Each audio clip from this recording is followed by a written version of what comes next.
குற்றாலம் மற்றும் திருப்பரப்பு அருவியில் நீர்வரத்து சீராக இருப்பதால் சுற்றுலா பயணிகள் குளிப்பதற்கு அனுமதிக்கப்படுகின்றனர். மேற்கு தொடர்ச்சி மலை அடிவார பகுதியில் அமைந்துள்ள குற்றாலத்தில் ஆண்டுதோறும் ஜூன், ஜூலை, ஆகஸ்ட் மாதங்களில் சீசன் களை கட்டும். இந்த ஆண்டு கேரளாவில் முன்கூட்டியே தென்மேற்கு பருவமழை தொடங்கிவிட்டதால் அதன் தாக்கம் குற்றாலத்திலும் எதிரொலிக்கிறது.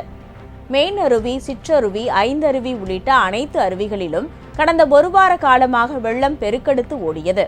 பாதுகாப்பு கருதி அருவியில் குளிக்க மக்கள் அனுமதிக்கப்படவில்லை. இன்று காலை முதல் நீர்வரத்து சீராக இருப்பதால் அருவியில் நீராட மக்களுக்கு அனுமதி வழங்கப்பட்டுள்ளது.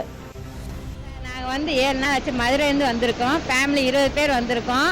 இன்னைக்கு தான் குளிக்க விட்டுருக்காங்க. ஃபயர் ஃபால்ஸில், மெயின் ஃபால்ஸில் நல்லா குளிச்சாச்சு. பசங்க எல்லாருமே என்ஜாயாக இருக்கோம். அடுத்து பழைய குற்றாலம் போக போகிறோம், ஐந்தருவி போக போகிறோம். இது எல்லாமே எங்கள் ஃபேமிலி. நல்லா குளிச்சாச்சு, சூப்பராக நல்லா குளிச்சாச்சு.